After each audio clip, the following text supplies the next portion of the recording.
Ju përshëndes, ja ku po ritakohemi edhe këtë të mërkur këtu në emisionin Aktualitet për të folur për situatën e përditshme, problematika duke nisur nga politika, nga ekonomia, nga krimi, nga sporti dhe nga kultura, sidomos në pjesën e fundit do të kemi një gjë mjaft të veçantë në lidhje me Gjirokastrën si një destinacion turistik mjaft i vlerësuar edhe ndërkombëtarisht. Megjithatë, përpara se të shkojmë te Gjirokastra, do ta nisim pikërisht me politikën. Kam kënaqësinë që të kem ftuar këtu në studio me mua Endri Shabanin, bashkëkryetarin e koalicionit Nisma Shqipëria Bëhet. Endrit, përshëndes dhe shumë faleminderit që u takuam më në fund. Ne jemi aktivist kohëve të hershme, kështu që mund të përgëzoj për emisionin dhe bëhet që u takuam sërish. Kënaqësia është e imja. Mund të konsiderohet procesi zgjedhor i mbyllur tashmë me votimin dhe numërimin, nuk e di, forcat politike mund të bëjnë edhe ankeset pastaj sipas procedurave të gjithave, megjithatë mund ta konsiderojmë që është i mbyllur. Cili është reflektimi yt, po them, për këto zgjedhje të 11 majit? Nisur pra dhe nga rezultatet që koalicioni. Shqipëria po shkon drejt autokracisë. Dhe këtu shoqëria ka përgjegjësinë për të fuqizuar rezistencën përballë tendencave përqendruese të pushtetit të Edi Ramës. Misioni jonë ishte pikërisht vendosnim këmbën der. Pra të pengonim krijimin e qeverisë unitare nga Edi Rama dhe të inkurajonim një rebelim të brendshëm brenda PS-s, brenda PD-s dhe të shturnim atë rrjet merimange që ka kapur sot progresin e Brezit të Ri. Nuk ja dolëm dot. Por dhe nuk ja dolëm dot sepse nuk bindëm dot shqiptarët që të shkojnë të votojnë. Pra në këto zgjedhje morëm pjesë në zgjedhje të paktën 100.000 shqiptarë më pak se në 2021. Edi Rama mori 34.000 vota më pak se sa 2021 në Shqipëri, e megjithatë mori 8-9 mandate plus. Po pse e reflekton sigurisht, po them, vetëm faji juaj gjithë kjo situatë, gjithë kjo panoramë? Po them si shoqëri. Pra si shoqëri ne nuk ja dolëm që të kufizojmë mandatin e një njeriu që po bëhet dita ditës më autokrat. Dhe kjo duhet pranuar dhe duhet kuptuar, sepse duke kuptuar këtë, ne kuptojmë rolin historik që kemi dhe si aktor që jemi në opozit me këtë qeveri, po edhe si aktivist politik dhe si intelektual në një shoqëri ku për ditë më tepër merren hapësirat e lirisë. Thënë kjo, në këtë situatë pesimiste, ka një lajm pozitiv, një zhvillim që nuk ka ndodhur paktën në 20 vitet e fundit, por mos të ndoshta edhe më gjatë se kaq. Për herë të parë, partitë e reja që nuk vijnë nga çarja e Partisë Punës që ndodhi në 1990, që nuk janë PD-PS, që nuk janë fraksione të PD-PS, po që vinë nga aktivistë të rinj që janë lindur e rritur mbas 90-s, për herë të parë po hynë në parlament. Nuk ka ndodhur kjo. Ka pas sfidant, ka pas të rinj që e kanë provuar, ka pas të rinj që janë dorëzuar, por nuk ka pas të rinj që e kanë thyrë këtë mit. Në 2023 u futëm në Këshilla Bashkiake, tani po futemi në parlament. Pra, ky është një zhvillim pozitiv. Të gjitha partitë e reja bashkë kanë marrë një numër të konsiderueshëm votash. Ashtu, kjo është pjesa e dytë. 140.000, po them. Kjo është pjesa e dytë. Rreth 10% e atyre që kanë votu, kanë shkuar të votojnë për te binomit Rama Berisha. Që thot prap një pjesë e konsiderueshme e shoqërisë po ndryshon. Po voton për te binomit Rama Berisha. Pra, këtu kemi potencial për të ndërtuar, për të përshpejtuar për fundin e tranzicionit politik dhe ndryshimin e brezave politik. Por situata është serioze. Pra përballë kemi një njeri që për ditë më tepër bëhet autokrat. I cili ka 83 mandate, me potencialisht 86 mandate së bashku me Partinë Socialdemokrate, me një shumicë, po themi, kushtetuese. Jo, kushtetuese ishte 93, por ai mund të ndryshojë kodin penal nesër mëngjes. Me 84. Me 84, ai në mëngjes mund ta bëjë që ky debat që ky diskutim që ne kemi sot tut jetë vepër penale dhe në Shkëmburg. Kur është dizenjuar kushtetuta në 98-ën, kodet, si rasti kodit penal, është lënë qëllimisht me 84 vota, që asnjë njeri që ishte në pushtet mos ta kishte kontrollin mbi çfarë është vepër penale dhe çfarë nuk është vepër penale, por të kërkojë një konsensus i gjerë parlamentar. Tani për herë të parë jemi në situatën ku ai nuk ka nevojë më për konsensus parlamentar, po mund vendos çfarë doj. Ka vendosur në thundër partinë e vet, majorancën në parlament, shumë sektor të shoqërisë dhe bëhet gjithmonë më tepër betejë. Kështu që prandaj duhet përgëzuar gjithmonë më shumë çdo njeri që vazhdon të rezistojë. Qoftë ky gazetar, qoftë ky një intelektual, qoftë ky një njeri i cili në sektorin e vet ende thot jo, ende flet atë që është e vërtet, ende lufton për lirinë. E vërtet, koalicioni Nisma Shqipëria Bëhet Endri mori rreth 70.000 vota. Megjithatë, kjo u përkthye në vetëm një mandat. E po ashtu në një mandat është janë përkthyer edhe votat e partive të tjera të reja, ose në 2 mandate më pak vota të një tjetër partie të re. Një formulë shumë e çuditshme kjo.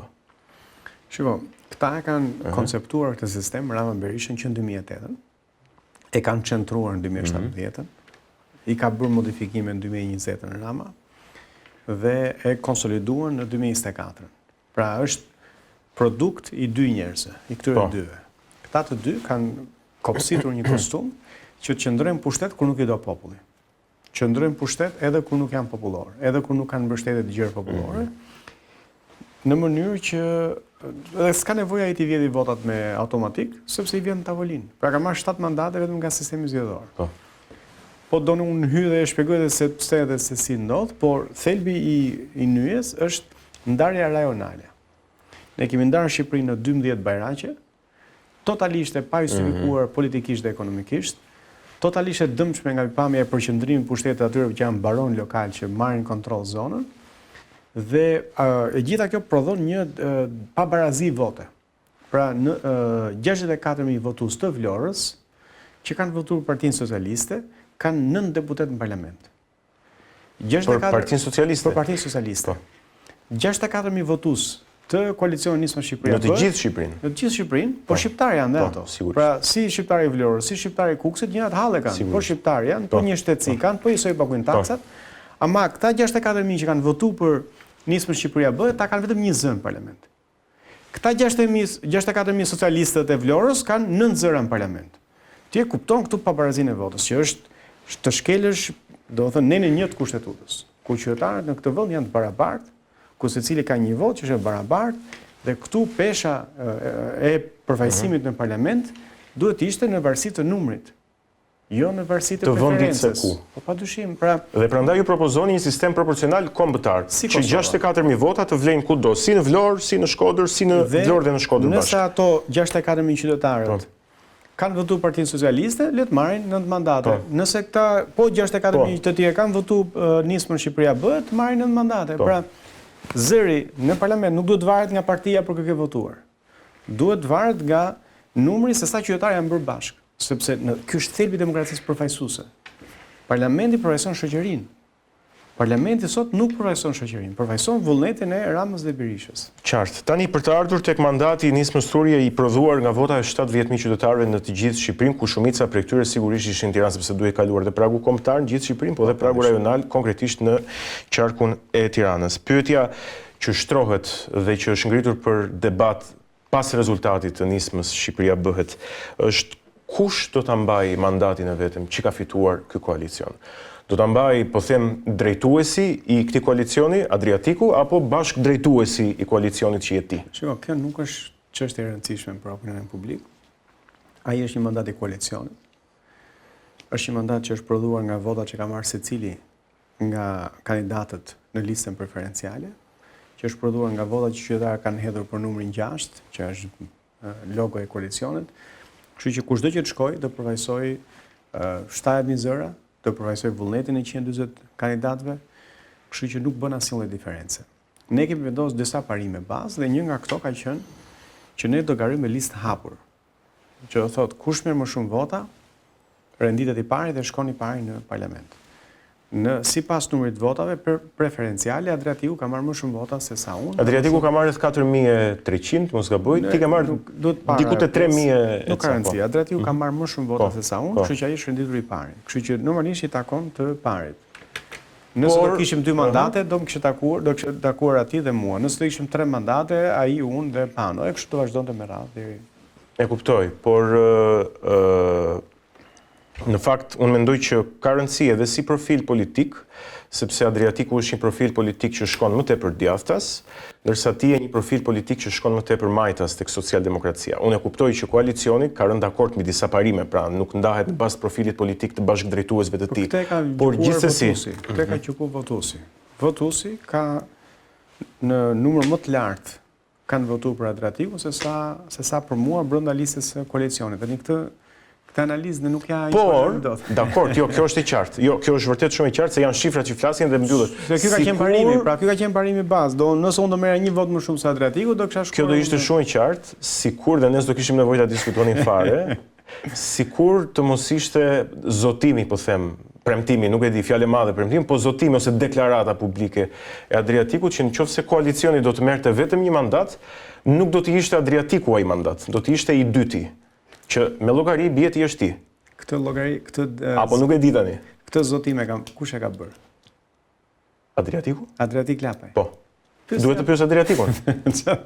Jo, se i bie që i dyti je ti, prandaj të pyes ty në këtë rast. Po më pyet mua në këtë pikë. Pra, Adriatiku ka marrë një zotim personal, duhet ta pyesni çfarë ka menduar në atë moment, çfarë pozicioni ka patur, si e ka gjykuar dhe çfarë vendimi do marrë tani. E kuptoj, do ta pyes Adriatikun për këtë, por ju të dy bashkë nuk keni folur, pra nuk ka diçka për të zbuluar publikisht në folur bazë. Vazhdimisht jo për këtë. Me thënë drejtën, kjo është tani për 100% sinqert, është jo etike nga ana ime ta pyes a do ma lësh mua mandat.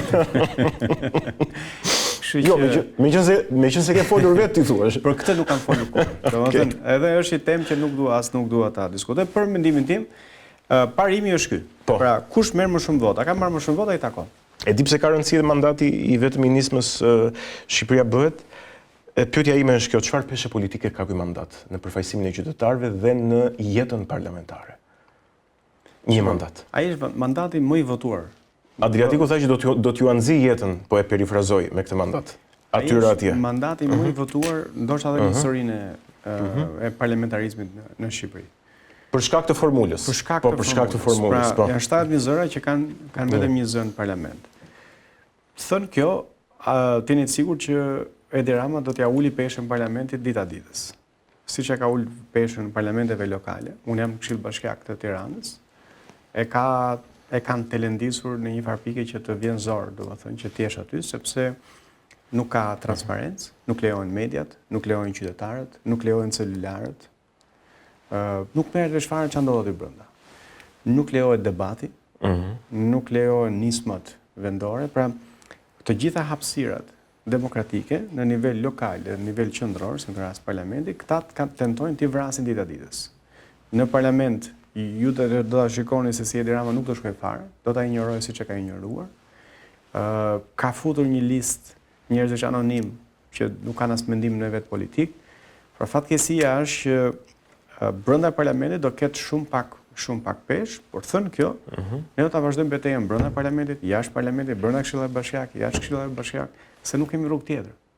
Pra, rruga tjetër është ikim, është rruga e emigrimit, por ne nuk duam të ikim. Unë kam jetuar jashtë, jam kthyer këtu, unë dua që ne të luftojmë, sepse unë realisht besoj që ne jemi në prag të fundit të një cikli politik, të cilin këta do e mbajnë me thonjë, po e mbajnë me thonjë, por ne na duhet t'ja u presim thonjt dhe ta lëshojmë plaçkën që këta kanë zënë, që në fakt është pasuria e gjithë shqiptarëve, dhe t'i japim mundësi Shqipërisë të ecë përpara.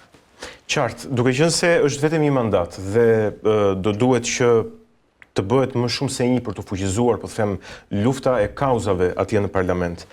A është e udhës që ky mandat të bashkëpunojë dhe me mandatin e Lëvizjes Bashk, po them si forca që shkojnë tek socialdemokracia, pra po marr profilin ideologjik tani, por edhe me dy mandatet e Agron Shehajt? Përveç mandateve të Mdoshit që nuk kanë. Nuk i përmenda. Jo, prandaj nuk i përmenda. Thash Agron Shehajin dhe Arlindin. Që nuk kanë një ngjashmëri me ne, të gjithë këto forcat e tjera të reja do duhet bëhen bashkë aty. Prap nuk do t'i bëjnë dot numrin për një grup parlamentar, por gjithsesi se 4 mandate i bie janë gjithë. Pikërisht. Por gjithsesi tani nuk kam më. Domethënë nuk kam arsye për ta vazhduar këtë kokforcinë e përçarjes. Në fakt ti mendon që nëse kjo nuk do të kishte nisur, kjo kokforci e përçarjes, me ato vota që janë prodhuar nga Partitë e Reja, 130-140 sot në vota. parlament do ishte Arlind Qori, do isha unë, do ishte Pano, do ishtin të tjerë nga Lëvizja Bashkë, do ishte Barbara Doda nga Mundësia. Pra do ishim gjithë aty. Po sepse janë 140.000 vota. 140.000 vota, nëse ne do ishim bashkuar, ne do ishim të gjithë në parlament. Për shkak të kësaj kokëforcie, kësaj përçarje, secili në vete, secili, si më thënë, peshk i vogël, peshk i madh në Si është diçkurtësi, egoizëm, mungesë vizioni politik, ku diun, çështje e karakteri, po them në tërësi, pa u marr personalisht. Nuk dua të hyj kësaj, por si mund ta gjykojmë politikisht? Nuk dua të hyj kësaj. Unë shoh rezultatin. Dhe është një rezultat që e patëm parashikuar. Pra unë kam insistuar që duhet bëhemi bashkë me çdo kusht. U bëm bashkë me zotin Lapaj, me Shqipëria Bëhet, edhe për të dhënë mesazhin e parë. Kemi thirrur të gjithë aktorët që janë në lojë. Kemi thënë hajde bëjmë gjithë bashkë.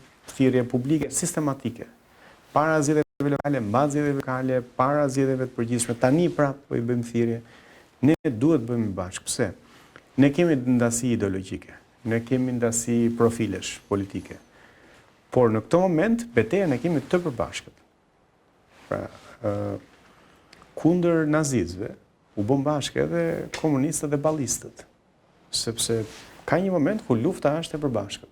Qartë. Pastaj më mbrapa ndahen ideologjikisht edhe mund të luftojnë me njëri tjetrin, por në një moment të saktuar, në këtë moment të saktuar, të rinjtë e kanë betejën me të vjetër, nuk e kanë me njëri tjetrin. Vjen keq që këta e shohin si betejë me njëri tjetrin, dhe betejë me njëri tjetrin na eliminon të rinjtë dhe mban në pushtet të vjetër, siç ndodhi faktikisht. Shpresoj që ky rezultat t'i ke bërë të reflektojnë, të bashkohen parlament. Për nevojën e bashkimit. Të bashkohemi në këshilla bashkiake, të bashkohemi në terren dhe ta çojmë deri në fund të betejë me klasën e vjetër politike. Pastaj fitojmë betejën me klasën e vjetër politike, hymë në parlament dhe pastaj ndahemi ideologjikisht, ndahemi për çështje parimore, po jo për sherrë si politika e vjetër, me denoncime, akuza personale, familjare për njëri tjetrin. Kështu që unë mendoj që gjëja e parë duhet bëhemi bashkë dhe gjëja e dytë betejën me njëri tjetrin ta kemi parimore, ideologjike, jo personale, jo sipas politikës së. Jo penale, me akuza penale. Vjen keq se e kam parë, domethënë të gjithë pa përjashtim, domethënë zotin Qori e kam parë flasi me një gjuhë sulme personale ndaj meje, sulme personale ndaj Adriatikut, ndaj Agronit. Kam parë Agronin që bën akuza personale ndaj Adriatikut. Pra, nuk na çon kurkund kjo.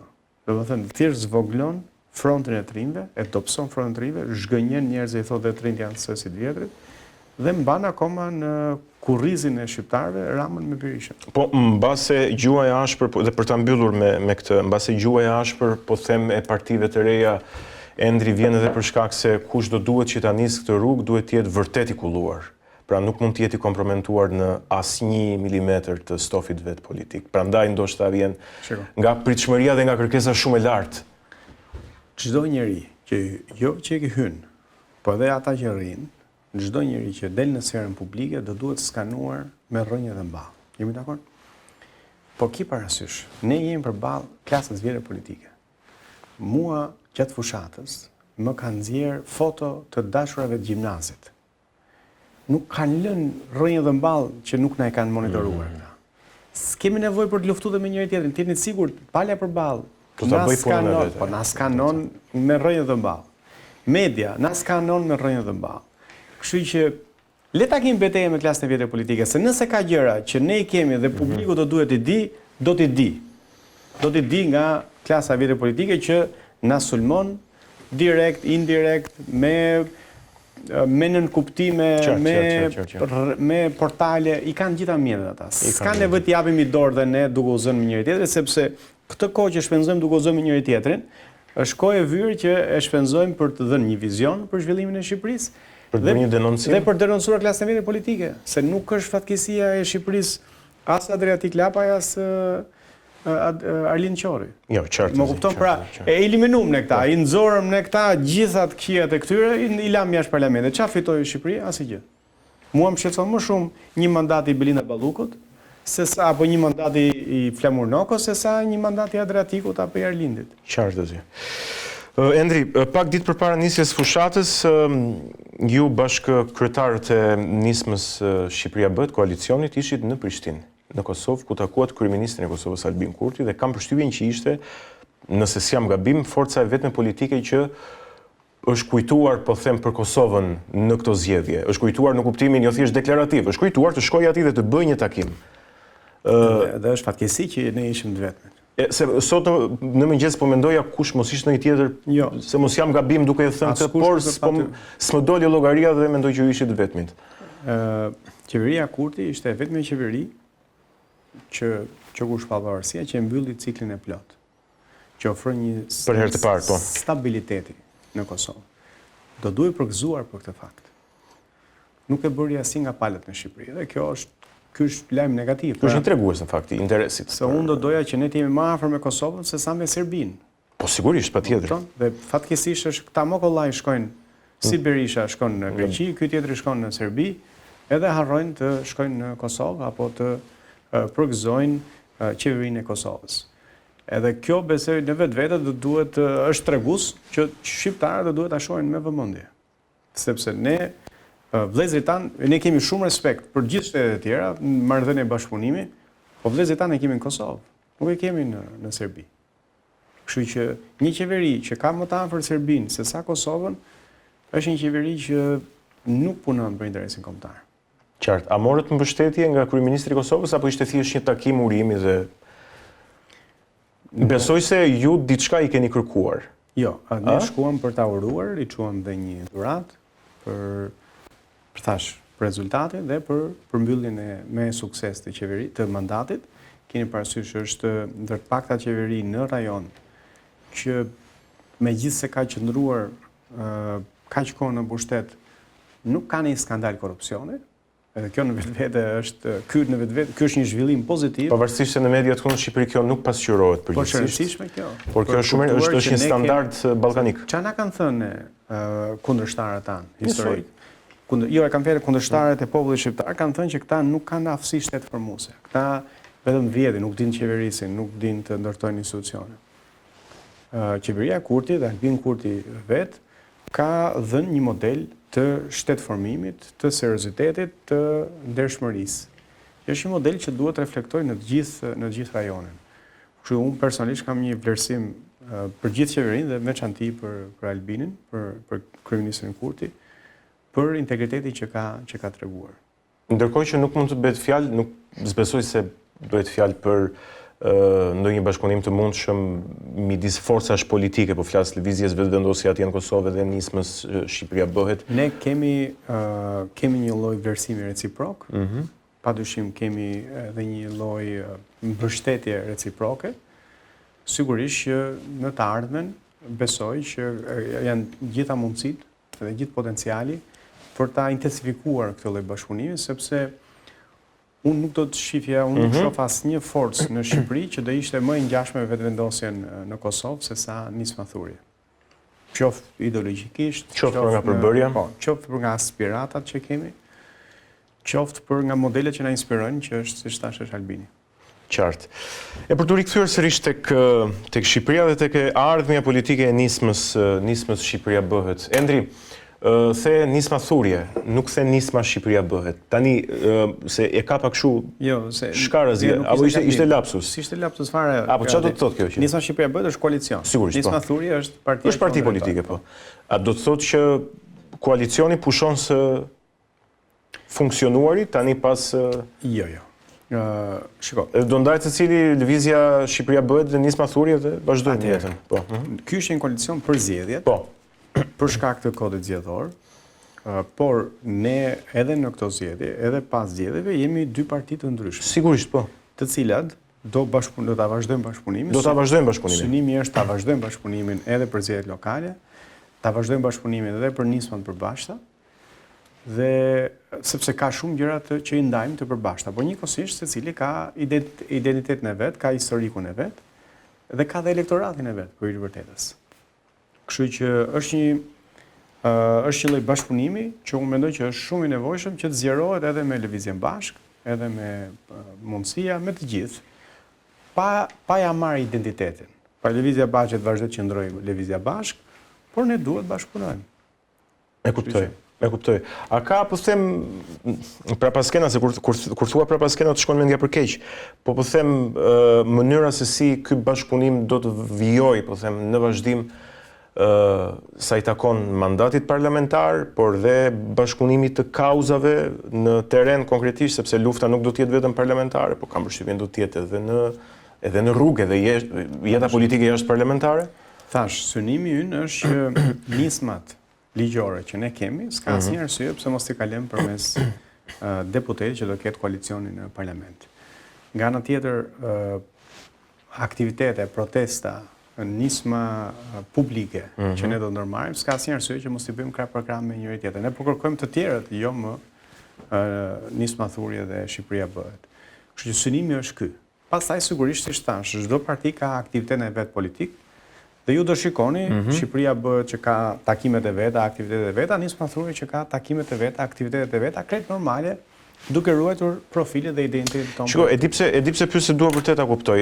Të tre partitë, po themi ato që përmendëm tash, le ti themi Lëvizja Bashk, Nisma Thurje dhe Lëvizja Shqipëria Bëhet, janë partitë të cilat janë të vogla dhe natyrshëm do të rriten, apo jo?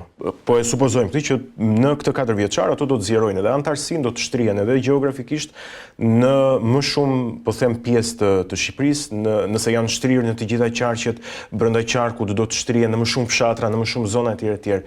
Si do të ndodh kjo? Do të ndodh secili, po themi, me një plan dhe një program të vet përpara një kategorie qytetarësh, votuesish, apo do të shkojnë si një front? Këtë duhet kuptoj. Atëherë, edhe një herë. Për kauzat përbashkëta, siç mund të jetë sistemi zgjedhor, siç mund të jetë. Okej, pra për ka bëre mirë që i përmendet nominalisht. Minimumi etik. Po. Çështje të ndryshme, ne jemi bashkë, sepse është njëta platformë, kemi njëjtin objektiv. Për çështje të tjera, siç kanë bënë me sistemin e taksimit, siç kanë bënë me kjo është pra. Me çështje pak më ideologjike. Kjo është. Tipi transportin publik e tjerë. Këtu pastaj secili ka ato kauzat e veta dhe opinionet e veta. Për shembull, po të shohësh programet dhe propozimet e veta. 6 reforma që ka propozuar Nisma Thurje nuk janë identike me programin e Shqipëria Bëhet. Kemi pika takimi, kemi dhe gjëra që i shohin ndryshe. Tani partitë janë përfaqësuese të grupeve shoqërore. Po. Lëvizja Bashk është e majt. Po. Disa thonë ekstrem i majt, po është e majt. Sigurisht është e majt, patjetër, qartë. Partia Mundësia është e djathtë. Është e djathtë, e pozicionuar djathtë, po. Dhe Lëvizja Shqipëria Bëhet, me sa unë arrita kuptoj dhe me sa kemi diskutuar dhe me drejtues të lëvizjes, qëndron qendër e djathtë dhe Nisma Thurje është më në qendër, ndoshta qendër e majt. Po. Këto janë pozicione. Një spektër, pra pozicionojmë gjithë spektrin në këtë kuptim, po. Dela Gronsheja dhe thotë do shkrim RTS. Po. Ne nuk e mendojmë kështu. Nuk kupton, dhe këtu ndahemi. Po. Por Dela Gronsheja dhe thotë që do duhet të luftojmë korrupsionin. Jemi gjithë bashkë këtu, sepse objektivi është i përbashkët. Pra, ka çështje të cilat ideologjikisht ne i shohim ndryshe, ka kauza që na bën gjithë bashkë, se nuk besoj që ka në një palë nga ky spektër që përmenda unë që thotë po, le të vjedhin këta, le të na marrin neve lekët edhe të ndërtojmë vila që lekë që duhet shkonin për spitale. Qartë. Kështu që prandaj them që ka kauza që na bashkojnë, ka kauza ku ne i shohim ndryshe, po gjithmonë parimisht, jo se ti je hajdut, ky është hajdut potencial. Siç kam parë nga herë nga Trin. Do ndalin Trin dhe thonë, këta Trin nuk kanë vjedh, po këta janë hajdut potencial. Tani këtu kjo është sulm personal, pastaj kjo nuk është më ndarje ideologjike. Pyetja e fundit, Endri, ti e hape e nise këtë bisedë me një reflektim për faktin që ne si shoqëri nuk arritëm dot që të parandalonim Nuk e dalëm sa radhe, po mund t'ja dalim shumë shpejt. Jo, patjetër, po flasim për këtë radhë. Nuk ja dolëm dot që të parandalonim mandatin e 4 të Partisë Socialiste dhe të Edi Ramës. Duke më lënë të kuptoj që edhe Nisma Shqipëria Bëhet apo edhe Nisma Thurje në rastin konkret nuk arriti plotësisht të përmbush, po them, detyrën apo përgjegjësinë apo misionin e saj për tani. Mbase më vonë patjetër, nuk po them, po për tani. Do japësh dorëheqje nga kryetari i Nisma Thurje? E dija që do të thotë këtë. Shiko. Apo ja i ka unë kush do vi? Jo, nuk është kjo. Shiko. Çka ka ndodhur me forcat e reja? Okej. Domethënë Pemblushi, Gjergj Pejaxhiu, vetvendosja në Shqipëri. Çka ka ndodhur? Kanë dhënë dorëheqjen mbas zgjedhjeve. A është kjo një gjë që ata kanë bërë mirë, unë mendoj që kanë bërë gabim? Sepse në kushtet tona, dorëheqja do thotë heqësh dorë nga betejë. Është tjetër realitet Sali Berisha që ka një. Ja, pra se do të thoja, pra jemi te Berisha, por jo nuk jemi te Berisha. Nuk jemi te Berisha, nuk jemi te Berisha dhe Rama, sepse Ato janë parti që kanë buxhet miliarda dollar, që kanë struktura, që kanë administratë dhe praktikisht ai ka pas të gjitha mundësitë dhe nuk ja ka dalë dot. Dakor? Do thotë që në vit dikush tjetër të ecë përpara. Sa ai ka 34 vjet atje. Në rastin e forcave të reja, këtu është kush do ndaj barrën, kush do mbaj sikletin, kush do sakrifikojë. Domethënë presioni nga miqtë e mi që kam është lere fare dhe shko prap ktheu në Oxford, më kupton? Ky është presioni. Pra kjo do ishte dorëheqja. Që unë le disë puna, bënë çfarë donë dhe hiki. Këtë kanë bërë të tjerët. Këtë ka bërë Pemplushi. Këtë ka bërë Gjergj Bojaxhiu. Këtë kanë bërë njerëz të cilët e kanë provu. E kanë parë që është shumë e vështirë, e kanë lënë dhe kanë hik. Unë nuk mendoj që kanë bërë mirë. Dhe në fakt ne këtë kemi vuajtur. Të rinj që e kanë provu, e kanë parë që ka qenë më vështirë se që mendonin dhe kanë hik. Kur në fakt do duhet vazhdonin dhe pak. Kur në fakt do duhet të rezistonin. Pra sepse që të rezistosh këtu është sakrificë. Është sakrificë personale, është sakrificë familjare dhe është një sakrificë që nuk është e qartë a do e shohësh ndonjëherë fundin e tunelit. Unë nuk kam vendosur të dorëzohem. Kur të vendos të dorëzohem, do dorëzohem edhe shpresoj që dikush tjetër ta çojë përpara këtë gjë. Por unë mendoj që kemi të gjitha shanset për të vazhduar përpara dhe nuk dua të krijoj këtë precedentin që ne humbasim edhe ikim. Mbyllim qepenin edhe. Se ki parasysh sa të vogla janë forcat tona. Pra dorëzimi im, dorëzimi i Panës, dorëzimi i Adriatikut, siç ndodhi me vetëvendosjen. Pra dorëzimi i Bojkenit e mbylli vetëvendosjen. Dorëzimi i Gjergj Bojaxhiut e mbylli sfidën. Dorëzimi i Ben Blushit e mbylli librën. Pra roli i individit në forca kaq të vogla vendos në përpyetje edhe ekzistencën e dallon, po them, roli i individit në forca kaq të vogla nga roli i individit i gjithë pushtetshëm në forca të tjera. Në këtë rast individi mban peshë shumë të madhe saqë po hiku mund mos vazhdojë më lëvizja, ndërsa në rastet e partive me strukturë do dhe kundërta. Largimi i Sali Berishës do e fuqizonte PD-n. Largimi i Edi Ramës do e fuqizonte PS-n. Ndërsa në rastin e forcave të vogla, të cilat ende nuk kanë krijuar strukturat e tyre të qëndrueshme, largimi i individëve bazë e dobëson lëvizjen. Dhe për këtë s'ka nevojë të flasim teori, kemi pa çka ka ndodhur. Qartësi. Endri, unë të falenderoj, ishte shumë kënaqësi që të pata këtu në studio në Aktualitet. Edhe unë falenderoj për hapësirën.